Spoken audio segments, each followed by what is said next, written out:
안녕하세요. 우리 베델교회 여러분.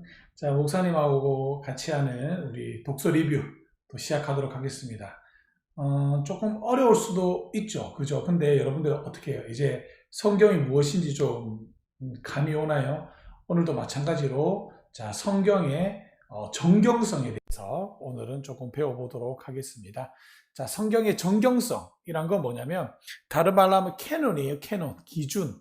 그러니까 성경의 정경성이라는 말은 성경 목록의 범위, 그러니까 우리는 구약은 몇 권이에요? 39권, 신약 27권에서 총 66권이잖아요. 그러면 이 목록을 만들어 놓은 게 있다 이거죠. 누가 만들어 놨냐 이거겠죠. 그리고 무엇을 기준으로 이것을 만들어 놨느냐 이것을 알 수가 있겠죠. 목사님이 저번에 설명했는데 여러분들 기억할는지 모르겠지만 목사님이 저기 뭐냐 영상 유튜브 영상에 보면 기독교 역사에 보면 두 번째인가 세 번째 보면 아다나시우스가 이 그 성경 목록을 정해놓습니다. 그 기준이 약 세 가지 정도로 요약할 수가 있는데요. 오늘 우리가 만화로 보는 이 성경을 통해서 우리가 지금 보고 있는 이 성경 구약 39권, 신약 27권이 어떻게 만들어졌으며 또 누구에 의해서 만들어졌으며 어떠한 기준에 의해서 만들어졌는지, 그리고 우리 기독교가 66권의 성경을 가지고 있다면 과연 유대인들은 몇 권의 성경책을 가지고 있는지, 그리고 카톨릭은 몇 권의 성경책을 가지고 있는지 그 차이점도 알 수가 있을 것입니다. 오늘 목사님과 함께 그것을 조금 배워보도록 하겠습니다. 시작합니다. 우리가 사용하는 모든 도량형과 물건에는 모두 표준이라는 게 있습니다. 우리의 믿음에도 표준이 필요하고 우리의 행동에도 표준이 필요하게 됩니다. 성경은 바로 우리의 믿음과 행동에 대한 절대적인 표준입니다. 자, 그렇다면 어떤 책을 성경이라고 부를 수가 있을까요? 이 문제는 우리의 사활을 좌우하는 중요한 문제입니다. 여기서 사활이라는 것은 죽느냐 사느냐의 목숨이 달린 문제라는 거죠. 사활을 좌우하는 중요한 문제입니다. 이 세상에 존재하는 무궁무진한 책 가운데서 과연 어떤 책이 성경인지 대해서 우리가 살펴보도록 하겠습니다. 성경은 지상에 존재하는 모든 책 가운데 하나님의 영감으로 기록된 하나님의 말씀의 목록을 정경이라고 합니다. 정경, 외경, 위경, 또 가령 어떤 말들은 어느 책이 진짜 성경책이며 어느 책이 가짜 성경인가에 대해서 말하고 있다는 겁니다. 그러니까 정경도 있고 위경도 있고 외경도 있고 가경도 있다는 겁니다. 자, 외경은 숨겨놓은 책들을 뜻하는 거고요. 위경은 가짜 이름이 붙은 글들이라는 말이고, 가경이라는 말은 가짜 경전이라는 말입니다. 그러면 정경이라는 말은 지상에 존재하는 모든 책 가운데 하나님의 영감으로 기록된 하나님의 모든 말씀의 목록을 정경이라고 말한다는 겁니다. 다시 말해서 외경이라는 건 뭐냐면 일반인이 잘 이해할 수 없는 신비한 내용과 더불어 그 내용이 황당무계하고 이교적인 걸 외경이라고 그러고, 위경이라는 건 뭐냐면 자기가 쓴 글에 자기의 이름을 밝히지 않고 성경에 나오는 저자의 이름을 불러서 세상에 내오는 것을 위경, 또 가경이라는 것은 정경과 비슷하지만 실제로는 정경이 아닌 것을 말합니다. 이제 우리가 여기서 예배와 믿음과 생활의 표준이 되는 성경의 목론인 정경에 대해서 5가지로 살펴보고자 합니다. 첫째, 정경이라는 말의 의미는 무엇인가? 둘째, 정경의 목록은 무엇인가? 셋째, 구약 정경은 어떻게 결정되었는가? 그 기준은 무엇인가? 넷째, 신약의 정경은 어떻게 결정되었으며 그 기준은 무엇인가? 다섯째, 정경이 종결되었다면 오늘날 적용해야 할 점은 무엇인가? 여기에 대해서 우리가 조금 살펴봐야 되는데요. 첫 번째, 정경이란 무엇인가? 이 정경이라는 말은 헬라어 카논입니다. 캐논. 카논. 자, 갈대나 지팡이를 뜻하는 말로 목수나 건축자들이 사용하는 고든 막대기, 막대자, 직선자를 말하기도 하며, 카논은 뭐 표준, 기준, 규범의 목록이나 알림표의 의미로 사용되기도 한다는 거죠. 그래서 2, 3세기의 교부들의 기록에 따르면 이 카논, 쉽게 말할게요. 캐논은 사도들이 가르친 내용의 교리를, 요약을 가리키는 말로 사용되기도 한다는 말입니다. 4세기 중반에 이르면 구약과 신약 정경의 수집을 캐논이라고 부릅니다. 즉 캐논은 성경의 목록을 가리키는 말로 사용됩니다. 자, 정의해 볼게요. 정경, 다른 말로 캐논은 신적인 권위를 가지고 있고 우리의 신앙과 생활의 규범이 되는 성경의 목록을 정의하는데 이것을 캐논이라고 합니다. 세계적 표준이라는 거죠. 그래서 카메라, 우리가 니콘이라는 카메라도 있고 캐논이라는 카메라가 있죠. 그럼 그 캐논의 카메라는 뭐냐면 이 카메라의 기준이 된다는 겁니다. 세계 표준에.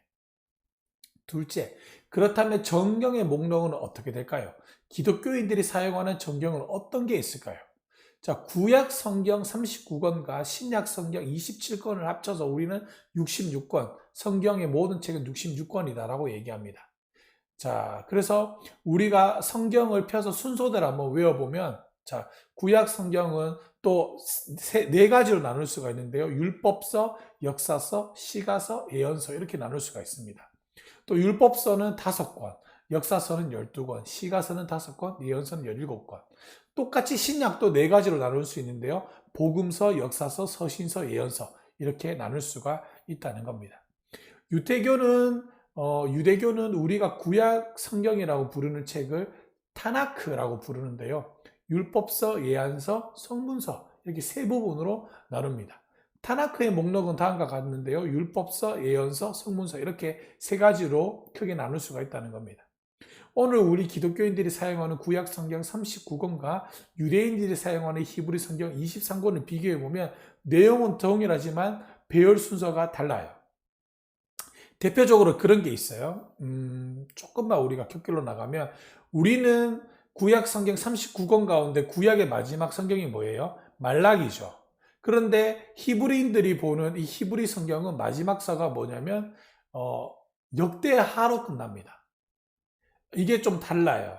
왜 다르냐면 유대인들의 관점에서 보면 여러분들 그 역대하는 사실을 기록한 책이죠. 그래서 마지막에 돌아온다는 내용으로 해서 왕이 이제 유대 메시아의 계보를 어떻게 이어가는지, 그리고 우리는 이걸 기다려야 된다는 그 희망적 메시지를 담기 위해서 역대하가 마지막에 들어와 있고, 우리는 예언자의 마지막, 이제 그 예언자의 시대가 끝났기 때문에 말라기서가 마지막으로 들어가져 있습니다.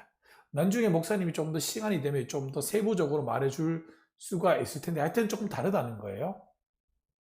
자, 그래서 조금 계속적으로 살펴보면 히브리 성경은 기독교 구약 성경에서 사무엘 상하, 열왕기 상하, 역대하 상하로 나누어진 것들을 그냥 열왕기, 역대기 하나로 계산하고, 또한 에스라서와 느헤미야도 한 권으로 계산합니다. 또한 12소 예언서도 한 권으로 이렇게 해서 총 24권이 되는 거예요.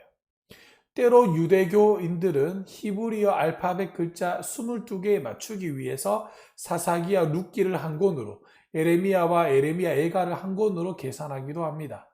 그렇다면 왜 기독교와 유대교의 성경은 순서가 다를까요? 개신교는 BC 3세기에 번역한 70인경의 순서를 따랐기 때문에 그렇습니다. 자, 우리가 이 70인경이라 부르는 LXX도 이게 어떻게 만들어졌는지 외경에 보면 나와 있어요. 여기서 지금 이 책에서도 말하고 있는지 모르겠는데 조금 살펴볼게요. 자, 이 토비트, 유딧, 지에서, 집에서, 바룩서, 마카베오 상하와 같은 외경을 성경과 같은 동등한 지위로 인정하기 때문에 좀 차이가 난다는 거죠. 이러한 외경들은 정경의 기준에 적합하지 않는 책들로서 정경에 포함시켜서는 안 된다는 겁니다.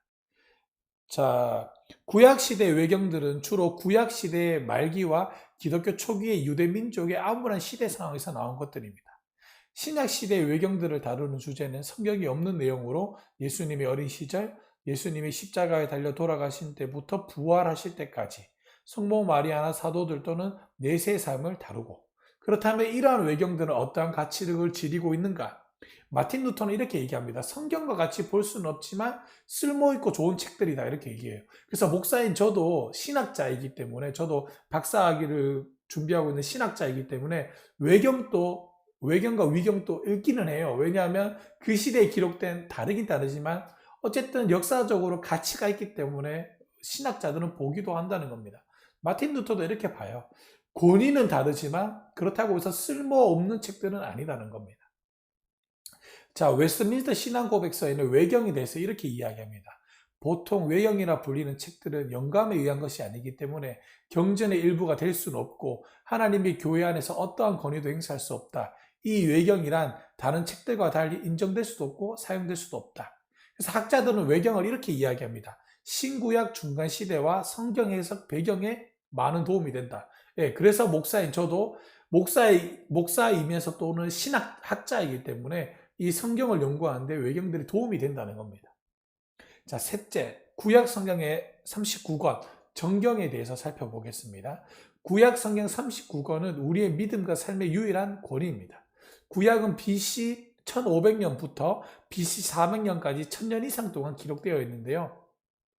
첫 번째 책 모세오경은 BC 1500년경에 모세가 기록했고요. 마지막 책 말라기는 BC 400년경에 기록되어져 있다는 겁니다.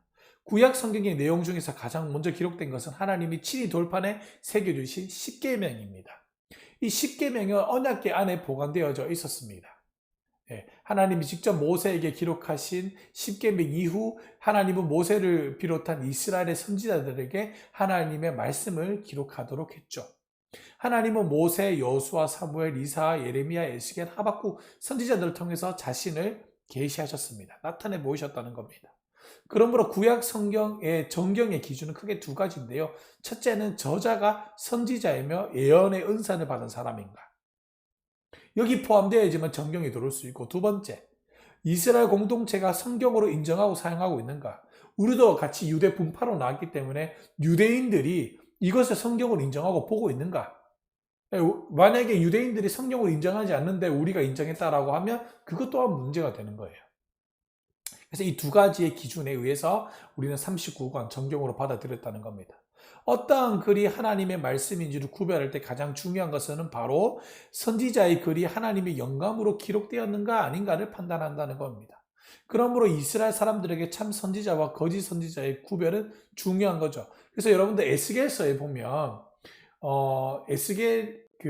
에레미야서를 보면 에레미야가 막 설교를 하죠. 하나님의 말씀을 전해요. 이제 적국이 쳐들어온다. 그러면 우리가 싸우지 않고 포로로 잡혀가는 것이 하나님의 뜻이다. 그런데 가짜 선지자들은 뭐라고 얘기합니까? 아니다. 우리가 맞서 싸워야 된다. 그것이 하나님의 뜻이다. 라고 이야기하는데 결국 참 선지자와 거짓 선지자를 어떻게 구분하는가? 시간이 지나서 어느 쪽이 하나님의 말씀이 이루어졌는가를 보면 진짜와 가짜를 구분할 수 있다는 겁니다. 자, 그래서 구약 성경이 말하는 참 선지자의 표지는 세 가지입니다.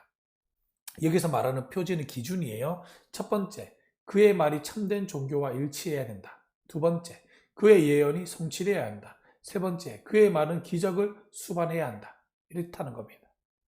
이스라엘 백성에게 선지자들의 말은 하나님의 말씀으로 여겨졌고 그의 기록도 하나님의 말씀으로 받아져 왔습니다.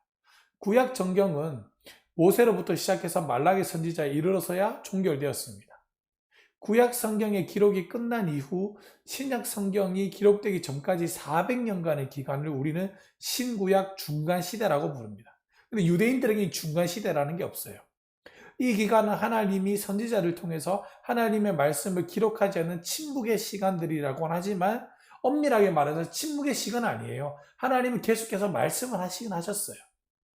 구약 성경은 율법과 선지서라는 두 부분으로 불리기도 하고 한편으로 모세율법, 예언서, 선문서의 세 부분으로 구분되기도 한다는 겁니다.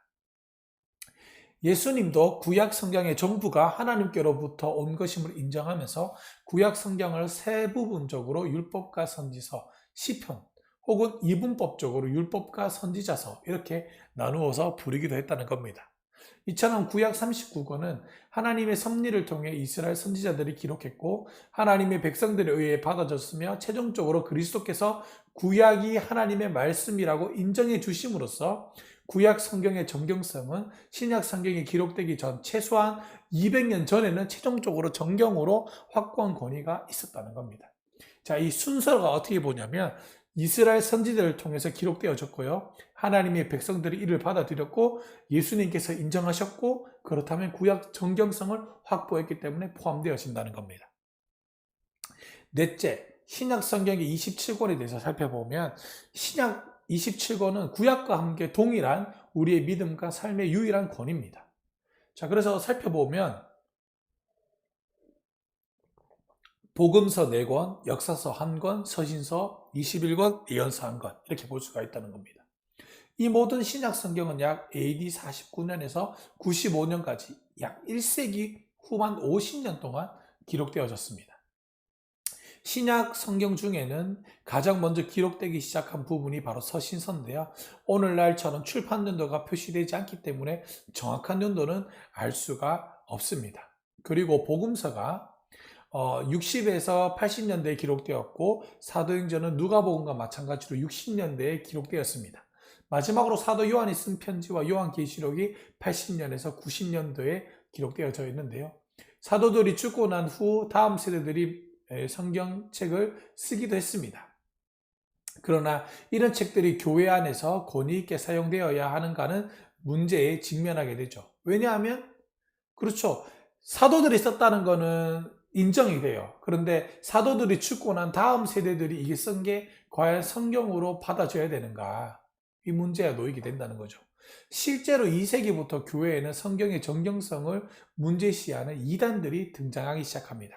이 마르시온이라는 이단은 우리 기독교의 최초의 이단인데요. 마르시온이라는 이단은 바울의 열서진서와 누가복음만을 경전으로 인정했습니다.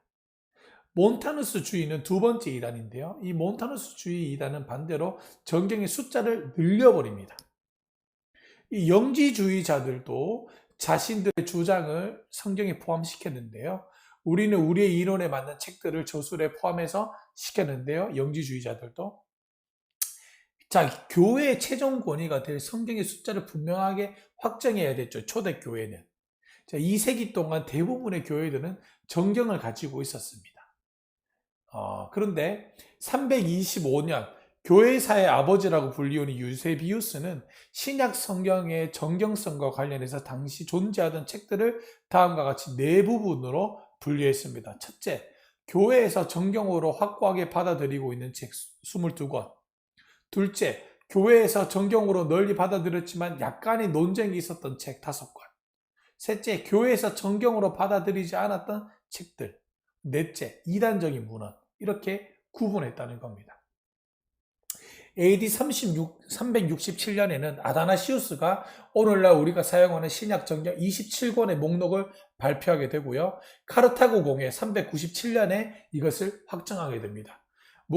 그래서 목사님이 기독교 역사가 중요하다라고 이야기해서 우리가 유튜브로 같이 공부하는 이유가 무슨 이유로 성경이 정해져 있고 왜 차이가 나고 왜 이렇게 끊임없이 이단과 싸워서 우리가 진리를 수호할 수밖에 없었는지 역사를 알아야 된다는 거예요. 왜냐하면 역사는 반복되기 때문에 그렇습니다. 이렇게 신약 27권이 정경으로 확정된 것은 교회 회의에서 결정된 것이 아니라 실제로 성경을 기록하게 하신 하나님이 결정하셨다는 겁니다. 그렇다면 교회가 정경을 결정하는 데 사용하는 기준이 무엇인가? 기준을 알아야겠죠. 카톨릭은 교회가 정경을 결정한다라고 이야기했습니다. 교회가 정경이라고 한 것이 정경이고 정경이 아니라 한 것이 아니다. 자, 다시 말하자면 교회가 정경보다 더 높은 권위를 가지고 있다는 거죠. 그러나 성경을 정경으로 인정하고 결정하는 권위는 교회가 아니라 누가 해야 될까요? 하나님이 해야 된다는 겁니다. 왜냐하면 정경은 하나님이 영감을 불어넣어 만든 책이기 때문에 그렇습니다. 교회는 이미 하나님이 성경으로 만든 책을 정경으로 받아들였고 인정할 뿐이죠. 이게 아주 중요한 문제예요. 교회가 성경을 만든 게 아니라 성경이 교회를 만들었기 때문에 그렇습니다. 그렇다면 교회는 어떤 기준으로 정경과 정경이 아닌 책을 구별할 수가 있을까요? 초대교회는 일반적으로 3가지의 기준을 적용했습니다. 첫째, 저자에게 사도성이 있는가? 둘째, 이 내용이 교리적으로 전통성이 있는가? 이 교리적이라는 것은 예수의 신성과 인성에 관련된 거예요. 셋째, 독자들인 교회가 계속적으로 받아들이고 사용했는가? 이 3가지에 위배되면 다 쳐냈다는 겁니다. 신약 정경 결정에 있어서 가장 중요한 기준은 바로 사도성인데요. 이 사도성이란 곧 저자가 누구인가 이거죠. 정경으로 받아들이고 인정되기 위해서는 저자가 사도들이어야지만 받아들인다는 겁니다. 만약에 사도들이 아닐 경우에는 만약에 누가복음 같은 경우가 있죠. 외에는 사도들의 동료나 제자로서 사도들과 밀접한 관계가 있어야 된다는 겁니다. 그래서 누가복음은 받아들였다는 겁니다. 왜냐하면 누가는 예수님과 함께 계속해서 여행을 다녔거든요. 그게 여러 정경에도 나와요. 그래서 사도들은 예수님의 증인으로 채택된 자들로서 교회에서 아주 특별한 지위에 있는 자들이죠. 따라서 사도들은 예수님의 권위에 대한 대리자로서 세상에 파송된 자들입니다. 그러므로 사도들의 말은 곧 예수님의 말이고 사도들의 말을 거절한다는 것은 곧 예수님의 말을 거절하는 겁니다. 또한 예수님은 사도들에게 성경을 쓸 능력을 주시겠다라고 약속을 하셨어요.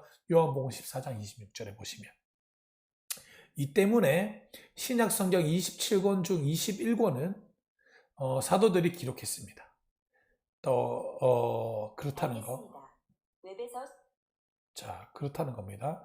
더군다나 이처럼 신약 성경에서 정경으로 확정되는 중요한 기준은 사도성과 관련되어 있다는 것. 이걸 기억해야 됩니다. 자, 따라서 이 기준은 정경이 사도 시대에 종결되었는가? 을 보여준다는 거죠. 이러한 면에서 사도 시대는 구속사에 있어서 아주 독특한 시대라는 겁니다. 사도 시대는 앞으로 올 모든 교회의 믿음과 삶의 기준으로 된 성경을 기록하는 시대였습니다. 정경의 사도성 기원에 대해서 이 정도면 아시겠죠? 신약 정경성을 결정하는 두 번째 중요한 기준은 내용과 관련된 건데요. 내용이 사도들이 전한 교리와 동일한가? 그래서 예수의 신성과 인성에 관한 문제라고 제가 간략하게 얘기해 드리면 이거예요. 이걸 잘 기억해야 된다는 겁니다. 이제 마지막으로 지금까지 정경에 대해 배운 것을 개인적으로 우리 신앙에 대해서 한번 적용해 보면, 첫째, 정경이란 성경이라 불리는 책들의 목록을 말합니다. 따라서 정경의 목록은 이미 정해져 있습니다. 정경에 들어가야 할 내용 중에 덧붙여야 할 것이 있을까요? 없습니다. 하나님의 섭리에 의해서 정경은 종결되었습니다. 그래서 계시라는 게 더 이상 필요하지 않는다는 거예요. 왜? 이미 이 성경책 안에 하나님의 모든 계시가 다 포함되어져 있기 때문에 우리는 더 이상 직접 계시가 이제는 없다는 겁니다. 그래서 사도들이 없다는 거예요. 그래서 신사도 운동, 직접 계시는 이제 더 이상 끝났다는 겁니다. 그런데도 인터콤이나 예수전도단 같은 경우에는 신사도 운동을 하고 있죠. 벌이고 있죠. 그래서 우리가 이단성이 있다라고 표현한다는 겁니다. 그래서 이걸 잘 기억해야 돼요. 자, 따라서 우리 사랑하는 여러분들, 성경이 어떻게 결정되어 있고 어떻게 따라서 이렇게 만들어졌다는 것 우리가 잘 보고 배웠다는 겁니다. 여러분들이 이것을 모르면, 우리가 성경이 어떻게 이 시대를 거쳐서 왔는지를 모르면 여러분들 굉장히 위험하다는 겁니다. 성경은 수많은 이단과 싸우면서 수많은 목록을 따라서 정확한 기준에 의해서 만들어졌다는 겁니다. 우리 사랑하는 우리 학생 여러분들, 성경이 오기까지 어떤 시간이 걸렸는지 잘 기억해야 되고요. 그리고 이 성경이 대한민국에 오기까지도 수많은 시행착오를 겪었고 힘들게 왔다는 겁니다. 이걸 알면 또 감동이에요. 여러분들 이것도 잘 알아서 우리가 이 험난하고 어려운 시대에 믿음 잃지 않는 귀하고 복된 자들로 성장해 나가는 귀한 여러분들이 되기를 주님의 이름으로 간절히 축복하고 소망합니다. 아멘.